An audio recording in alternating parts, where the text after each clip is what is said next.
Welcome everyone. Today we are diving deep into electrolyte imbalances.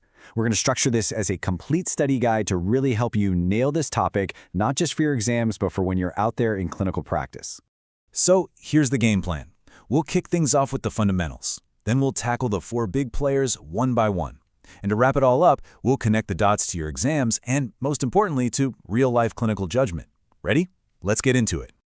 All right, first up, the fundamentals. Before we can talk about imbalances, we've got to be solid on what these things even are and, why we should care so much about them. Okay, take a good look at this slide. Seriously, this is your home base for everything we're going to talk about today. These are the numbers you've got to know, like cold. Because think about it. How can you spot something abnormal if you don't know what normal looks like? These ranges are your baseline. So what are they? Well, the best way to think about electrolytes is like the body's electrical wiring. They're these tiny minerals with an electric charge, and they're what allow our nerves to fire and our muscles to contract. When this wiring gets messed up, that's when major systems can start to fail. All right, let's meet our first major player, sodium. Now, sodium is the king of the fluid outside our cells, what we call the extracellular fluid, or ECF. And its whole deal, it's all about fluid balance. The number one rule you need to remember is this: wherever sodium goes, water is sure to follow. That's the key to everything with sodium. And that's why the direction of water movement is so critical. With hyponatremia, too little sodium, water rushes into the cells, causing them to swell up like a balloon. But with hypernatremia, too much sodium, water gets pulled out of the cells and they shrink. Now imagine this happening to your brain cells, swelling or shrinking. Either way, it's a huge problem and explains all those neurosymptoms we see. So when you hear hyponatremia, your brain should immediately go to two scenarios. Either the body is losing a ton of salt, think GI losses, or someone's taken in way too much plain water. The result is a diluted, low-sodium state, and the brain absolutely hates it. That swelling is why you see things like confusion, headaches, and weakness pop up right away. As a nurse, your priorities are all about safety and very careful correction. The brain is incredibly sensitive to these shifts. If you try to correct that low sodium too fast, you risk causing a catastrophic permanent neurological injury called osmotic demyelination syndrome. So the mantra here is slow and steady. There's no rushing this. Okay, flip side. For hypernatremia, your mental trigger should be dehydrated or salty. Think of a patient who hasn't had water or maybe got too much sodium intake. They're often restless, disoriented, and incredibly thirsty. And that physical clue? A dry, swollen, red tongue? That's a classic giveaway you can see with your own eyes. So our job here is pretty clear. We need to rehydrate the patient, but safely. It's all about managing that confusion and helping with their intense thirst. We're essentially trying to dilute all that excess sodium in the bloodstream by carefully, and I mean carefully, giving them water back, usually with IV fluids.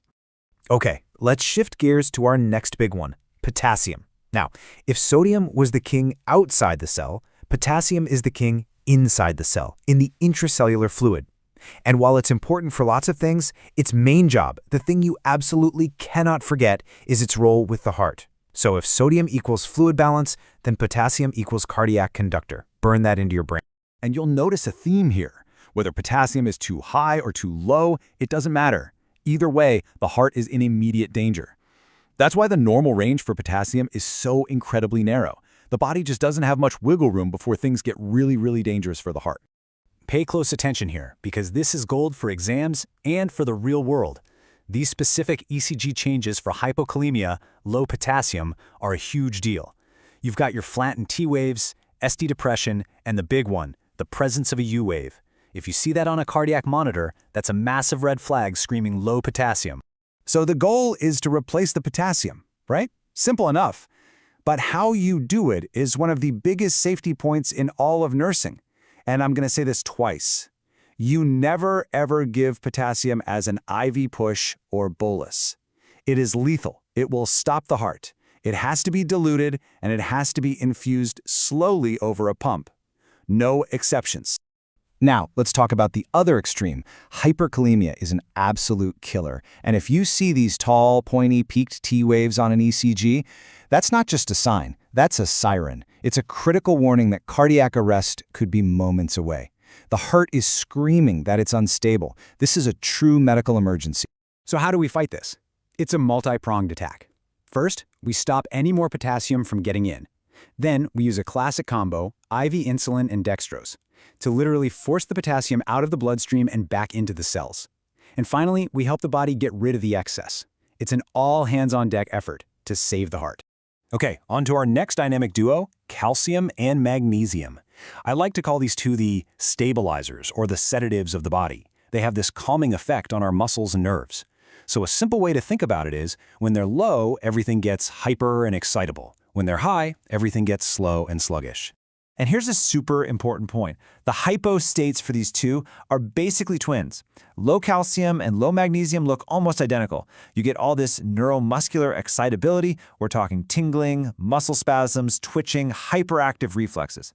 Because they're so similar, you'll almost always see them managed together.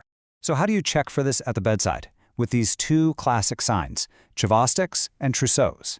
You absolutely have to know how to perform these. They are your go-to physical assessment clues for hypocalcemia, and they are guaranteed to show up on exams. Mastering these little tests can help you catch a serious problem fast. And on the flip side, what about the hyper twins? Too much calcium or magnesium? Well, it's just like we said. It's a sedative effect. Everything slows way down. You'll see decreased reflexes, profound muscle weakness, lethargy, even breathing can become shallow. It is the polar opposite of that twitchy, excitable hypo state. Okay, we've covered a ton of information. So now, let's pull it all together. We're going to build some memory anchors, little mental hooks that are going to be a game changer for your exams. This is where we turn all those facts into knowledge you can actually use. This chart right here is pure gold. It helps you see the patterns between potassium and calcium. Let's look at GI motility.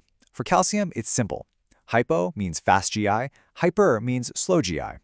Potassium is a little trickier. Hyper also means fast GI, diarrhea, cramps. But hypo flips the script and causes things to slow down, like constipation. Now for muscles. Low calcium gives you that excitability, the twitches and spasms. But notice that everything else on here, high calcium, high potassium, and even low potassium, all result in some kind of weakness. Grasping these little differences is what will save you on those tough NCLEX questions. All right, let's put this to the test. Here's a classic NCLEX-style question. A client has hypernatremia. What are you going to do? Think about it for a second. What's the root problem with hypernatremia? It's too much salt, not enough water. So what actions in your care plan would address that? And here's the expert answer.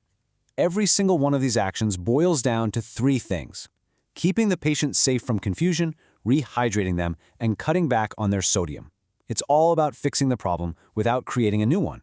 See how each of these interventions ties directly back to what we talked about earlier? All right, we've covered the theory, we've tackled an NCLEX question, now for the final boss. Let's step into a real-world scenario. This is where you have to use your clinical judgment and answer that all-important question: what would the nurse do next? So here's the situation. Your patient just got out of a thyroidectomy. That's your first clue, because that surgery puts the parathyroid glands, the body's calcium thermostat, at risk. Then your patient says they have tingling around their mouth. Clue number 2. You check Chvostek's sign, and it's positive. Clue number 3. You put it all together, and this is a textbook case of acute hypocalcemia. Okay, so you figured it out. It's acute hypocalcemia. But here's the critical thinking part. Those muscle spasms, they're not just happening in the face. They can happen in the larynx, causing a laryngospasm and completely cutting off the airway. This has just become a life-threatening airway emergency. So, with that in mind, what is your #1 priority action right now?